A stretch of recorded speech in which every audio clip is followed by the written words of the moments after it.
तो छात्रों अब आएगा असली मजा। यहाँ पे 13 अप्रैल के हिंदी के पेपर का पूरा पेपर मेरे पास असली आ चुका है। देख सकते हैं आपका यहाँ पे पूरा पेपर मेरे पास मौजूद है। अभी मजा आएगा ना भिड़ो नानजी भाई, अभी आएगा रोड पे।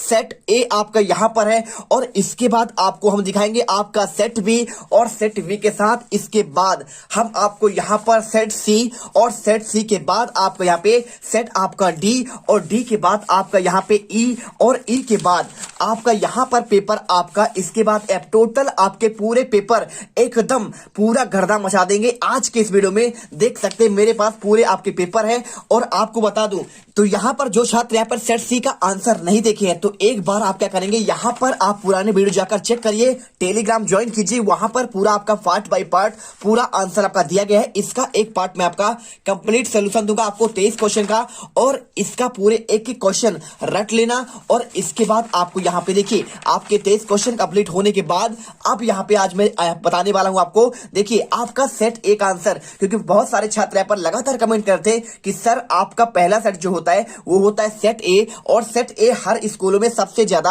यहां पर बटा हुआ है। तो देखिए सेट ए का आंसर आज के इस वीडियो में करेंगे और यहां पर हर एक छात्र यहां पे सेट ए का कंप्लीट आंसर देख लेगा और यदि सेट आपका डी का सी का ठीक है तो एकदम आपके पूरे क्वेश्चन आपके ऑलरेडी आ जाएंगे, क्योंकि देखिए हर सेट में आपके क्वेश्चन यहां पे रिपीट हुए हैं आपके 60 से 80%। तो चलिए यहां पे करेंगे हम सेट ए और इसके बाद करेंगे आपका अगले वीडियो पर यहां पे सेट आपका वी। तो फटाफट यहां पे आंसर देखते हैं हम। यहां पे देखिए आपको बता दें कि हम यहां पे ऑब्जेक्टिव क्वेश्चन नहीं करेंगे, क्योंकि ऑब्जेक्टिव करेंगे तो पूरा आपका यहाँ पे ऑब्जेक्टिव में ही पूरा आपका वीडियो यहाँ पे खत्म हो जाएगा और हम आपको यहाँ पे पूरे सेट का आंसर नहीं दे पाएंगे। तो ऑब्जेक्टिव क्वेश्चन आपको यहाँ पे स्कूल में ऑलरेडी आपको बता दिया जाता है, यहाँ पर हम आपको बताएंगे क्वेश्चन और आंसर। तो चलिए हम यहाँ पे पेज नंबर आपको 6 से बताएंगे। तो देखिए इसमें आपका यहाँ पे आपका पेज नंबर 6 आपका यहाँ पे स्टार्ट होगा। तो पेज नंबर आपका 6 नहीं है, आपका यहाँ पे 4 है, ठीक है। तो चौथा पेज से आंसर स्टार्ट करेंगे और पूरे आंसर का आपको यहाँ पर आंसर भी आपको यहाँ पे प्रोवाइड कराएंगे। देखिए क्वेश्चन नंबर आपका 6 आता है आपका सेट ए का।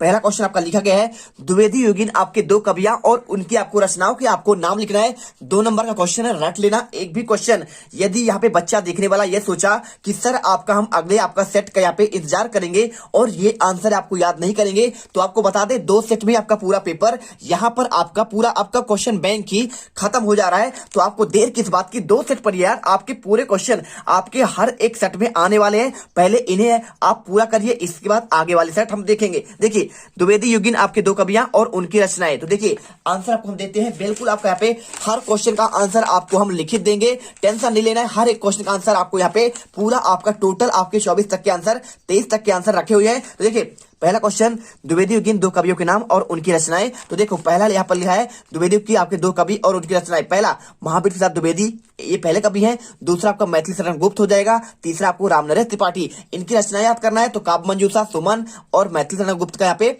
विष्णु प्रिया और आपका यहाँ पे सैरंध्री और आपका यहाँ पे साकेत हो जाएगा। और रामनरेश त्रिपाठी देखिए ये द्विवेदी योगिन कवि ही है, आप इसे रट लेना, ठीक है। आपका इनकी रचनाएं पथिक है, मिलन है, स्वप्न है, मानसी है, कॉमेडी है और आपका ग्रामवीर, ठीक है। आप ये आंसर हो जाएगा। और इसके बाद क्वेश्चन आता है इसमें प्रतिवाद के 2 कवि और उनकी एक एक रचनाएं। तो देखिए 2 नंबर क्वेश्चन। अब यहाँ पे देखिए आपको 2 नंबर क्वेश्चन कैसे तैयार करना है। आपको यहाँ पे आपका लिखा गया है प्रतिवाद कवि के नाम। देखिए पहला आपका शिवमंगल सिंह सुमन, शिवमंगल सिंह सुमन हो जाएगा। इनकी रचनाएं हिलोल, जीवन के गान और यहाँ पे त्रिलोचन। तो त्रिलोचन की रचना आपको गुलाब और बुलबुल और धरती, ठीक है। आपको यहाँ पे ये वाला आंसर है। और नागार्जुन का कौन सा रचना है, युगधारा, प्यासी पथराई आंखें और आपका यहाँ पे प्यासी पथराई आंखें, ठीक है। 2 ही रचना है। और इसके बाद क्वेश्चन आता है आपका यहाँ पे क्वेश्चन नंबर आपका 7वां। देखिए क्वेश्चन नंबर 7वां आता है मीरा कृष्ण की उपासना किस रूप में करती थी और वह रूप कैसा था। आपको ये क्वेश्चन और इसका आंसर आपको हम देते हैं। यहाँ पे देखिए आपका क्वेश्चन का आंसर हो जाएगा मीरा कृष्ण की उपासना पति के रूप में करती थी, उनका रूप मन को मोहने वाला था, वे पर्वत को धारण करने वाले हैं और उनके सिर पर मोर का मुकुट सुशोभित रहता है। मीरा उन्हें अपना सर्वस्व मानती है और वे स्वयं को उनकी दासी मानती है। ये आंसर हो गया, ठीक है। और यहाँ पे जो छात्र पहली बार विजिट कर रहे हैं दिल से वीडियो लाइक करो यार, इतना मेहनत करते हैं तो आप इतना तो कर सकते हैं, लाइक करिए और यहाँ पे मोटिवेशन की आग लगाइए और एक एक क्वेश्चन रटिए और खुद में यहाँ पे पढ़ लीजिए कि हमको एक एक क्वेश्चन अथवा सहित नहीं छोड़ना है। और आज लास्ट पेपर में आपको यहाँ पे 80 में से 80 नंबर लेके आना है, ठीक है। देखिए इसके बाद इसका आपका अगला क्वेश्चन, कबीर ने संसार को पागल क्यों कहा है, ये क्वेश्चन। और इसका आंसर देखिए आपको मिल जाएगा, कबीर ने यहाँ पे लिखा है ना, कबीर दास कहते हैं कि ये संसार पागल हो गया है क्योंकि जो व्यक्ति सच बोलता है उसे यह मारने को दौड़ता है और उसे सच पर विश्वास नहीं है। कबीर दास तीर्थ स्थान, तीर्थ यात्रा, टोपी पहनना, माला पहनना, तिलक और ध्यान आदि लगाना, मंत्र देना आदि तौर तरीके को गलत बताते हैं। वे राम रहीम की श्रेष्ठता के नाम पर लड़ने वालों को गलत मानते हैं क्योंकि कबीर की दृष्टि में ईश्वर आपका एक है। अब यहाँ पे देखो, इसके बाद क्वेश्चन आता है आपका यहाँ पे क्वेश्चन नंबर आपका 8वां।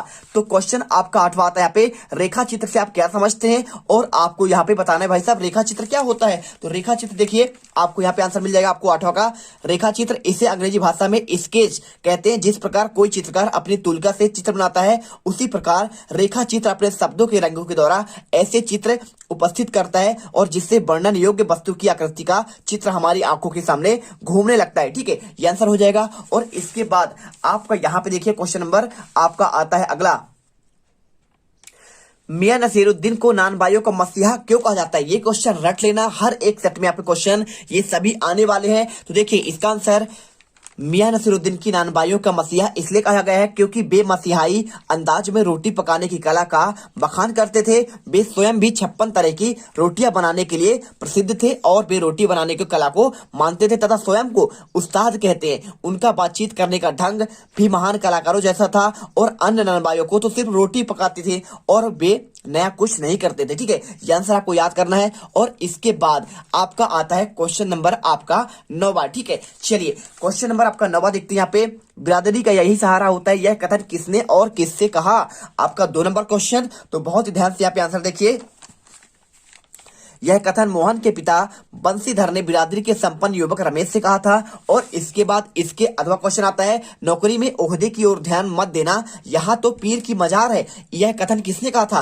तो आपको आंसर याद करना है कि यह कथन मोहन के वृद्ध पिता बंसीधर ने कहा था। अब यहाँ पर देखिए आपको यहाँ पे अगला क्वेश्चन आता है आपका क्वेश्चन नंबर आपका 10, रिजाड़ी पानी किसे कहते हैं। बहुत ही आपका मोस्ट आईएमपी क्वेश्चन है, आपका हर सेट के लिए आपको सेम क्वेश्चन छपने वाले हैं। तो आपको यहाँ पे 2 नंबर क्वेश्चन देखिए, आपको आंसर लिखना है आपको भाई साहब कि धरातल के नीचे उतरा लेकिन पाताल में ना मिलने वाला पानी यहाँ पे रेजाड़ी पानी कहलाता है। मतलब क्या हुआ, धरातल के नीचे तो उतर जाता है लेकिन पाताल में नहीं मिलता है, पृथ्वी के अंदर नहीं जा पाता है और उसे कहते हैं रेजाड़ी पानी। और वर्षा जल को मापने के लिए रेजा शब्द का उपयोग होता है और रेजा माप धरातल पर हुई वर्षा को नहीं, धरातल में समाई वर्षा को मापता है। सिंपल सी बात है। अब यहाँ पे आता है क्वेश्चन नंबर आपका यहाँ पे इसके अथवा का, लता के गायन की आपको 2 आपका विशेषता पूछा गया, 2 नंबर क्वेश्चन है। तो देखिए आपको यहाँ पे आंसर, यहाँ पे लता के गायन के 2 विशेषताएं, पहला आपको हो जाएगा सुरीलापन। तो देखिए लता के गायन में मिठास और सुरीलापन है, साथ ही उनके स्वर में अद्भुत मिठास और तन्मयता, मस्ती, लोच आती है। ठीक है, आदि है। और इसके बाद आपका इसका और एक और बताना पड़ेगा यहाँ पे, कोमलता। तो देखिए कोमलता और आपका मुक्ता, उनके स्वर में क्या है, निर्मलता झलकता है। और इसके बाद क्वेश्चन आता है आपका यहाँ पे क्वेश्चन नंबर 11। देखिए क्वेश्चन आपका लिखा गया है, आपका शब्दकोश और आपका संदर्भ ग्रंथ में क्या अंतर है। 2 नंबर क्वेश्चन, आपको इसे ध्यान से देखना है और इसे पढ़ना है। देखिए शब्दकोश व संदर्भ आपको ग्रंथ में अंतर क्या होता है। शब्दकोश उस ग्रंथ को या शब्दकोश को कहते हैं जिसमें शब्दों को जो ही अथवा अर्थ सहित किसी क्रम विशेष में सुनिश्चित कर दिया गया हो। और इसका निर्माण का प्रारंभ 16वीं सदी के आपके उत्तरार्ध में हुआ। अब तो कोश विज्ञान नाम से भाषा विज्ञान की एक स्वतंत्र शाखा का विकास हो गया है। और इसके बाद क्वेश्चन आपका दिया गया है, इसमें देखिए क्या लिखा गया है, आपको यहाँ पे संदर्भ ग्रंथ भी आपको बताना है। तो आपको आंसर इसका मिल जाएगा। देखिए संदर्भ ग्रंथ ऐसा ग्रंथ जिसमें जानकारी या विमर्श के लिए कुछ विशिष्ट प्रसंगों की बातें देखी जाती है, उसे कहते हैं आपका संदर्भ ग्रंथ। आपका यहाँ पे शब्दकोश और यहाँ पे आपका संदर्भ ग्रंथ आपका अंतर हो गया। अब इसके बाद इसके आपका क्वेश्चन देखिए, यहाँ पे क्वेश्चन आपका इसमें लिखा गया है आपको भाई साहब कि इसमें निम्नलिखित शब्दों को आपको क्रम में आपको लिखना है। देखिए क्रम, क्रंदित, क्रंदन और क्रमशः। तो इसको आप क्या क्रम में लिखेंगे, तो पहले आपका क्रम आएगा, इसके बाद क्रंदित आएगा और इसके बाद क्रंदन आएगा और आपका लास्ट में यहाँ पे आपका क्रमशः आएगा। और इसके बाद क्वेश्चन आता है आपका यहाँ पे क्वेश्चन आपका यहाँ पे आपका 12वां, भरत मुनि आचार मुनि के अनुसार रस की आपको परिभाषा लिखना है। तो आपको यहाँ पे 2 नंबर क्वेश्चन देखिए, क्वेश्चन आपको यहाँ पे इसका आपको हम आंसर बताते हैं। तो आपको आंसर यहाँ पे मिल जाएगा, आचार भरत मुनि के अनुसार रस की परिभाषा। आपको यहाँ पे देखिए विभावा अनुभव व्यवचारी सहयोगा दृश्य निष्पत्ति, ठीक है, आपका ये हो जाएगा। और इसके बाद आपका इसके अथवा क्वेश्चन देखिए, मानवीकरण अलंकार को आपको यहाँ पे उदाहरण सहित आपको यहाँ पे समझाना है। तो छात्रों आपको यहाँ पे आंसर देखिए, आपको आंसर, जब जड़ पदार्थों और प्रकृति के अंग नदी पर्वत लताएं झरने हवा पत्थर आदि पर मानवीय क्रियाओं का आरोप लगता है, उन्हें कहते हैं आपको यहाँ पे क्या है, मानवीकरण अलंकार। और अर्थात मनुष्य जैसा कार का व्यवहार करता हुआ दिखाई दिए, उसे कहते हैं यहाँ पे मानवीकरण अलंकार। देखिए उदाहरण क्या लिखा है मसे भीगती गेहूं की तरुणाई फूटी आती है, ठीक है, आपको ये आंसर करना है। तो देखिए हमने आपको यहाँ पे क्वेश्चन नंबर आपका 12 तक का आंसर कंप्लीट आपको दे दिया है। और देखिए क्वेश्चन आपका कहां से हो गया, 6 हो गया, और इसके बाद आपका 7 भी हो गया अथवा सहित, और इसके बाद आपका यहाँ पे 8 हो गया है ना, और 8 के बाद यहाँ पे 9 भी बता दिए, 9 के बाद आपका 10 हो गया है, 10 के बाद आपका 11वां, और 11वां के बाद आपका 12वां, और आगे आपका यहाँ पे 13वां 14वां, और आपका आगे आने वाले आपका यहाँ पे क्वेश्चन देखिए आपका 19वां, और 19वें के बाद आपको यहाँ पे आएगा क्वेश्चन नंबर आपका यहाँ पे 20वां आएगा, ठीक है। आपको पद्यांश का आपको संदर्भ प्रसंग सहित वर्णन, और इसके बाद क्वेश्चन आपका 21वां आपको यहाँ पे एक गद्यांश दिया गया है, और इसके बाद आपका 22वां, और इसके बाद आपका यहाँ पे 23वां। तो आपके यहाँ पे टोटल आपके 23 तक के क्वेश्चन का आंसर हम आपको बहुत ही जल्दी आपको लाएंगे आपके अगले पार्ट पर। तो जो भी छात्र यहाँ पर पहली बार आया है और वो चाहते हैं कि यहाँ पे हमको सेट ए का, और इसके बाद सेट बी का, और सेट बी के बाद आप यहाँ पे सेट आपका सी का, तो आंसर आपको मिल ही गया है। और इसके बाद आपका सेट डी का, डी के बाद आप यहाँ पे सारे सब्जेक्ट के आपको यहाँ पे आपको हर सेट के आंसर आपको लगातार मिलेंगे। तो फटाफट यहाँ पे चैनल को सब्सक्राइब करिए, और यहाँ पे बेल आइकन प्रेस करिए, टेलीग्राम ज्वाइन करिए, और एक आंसर यहाँ पे आपको लगातार मिलेगा। आप देखते जाइए, एक भी नंबर आपके नहीं कटने वाले हैं। जय हिंद, जय भारत।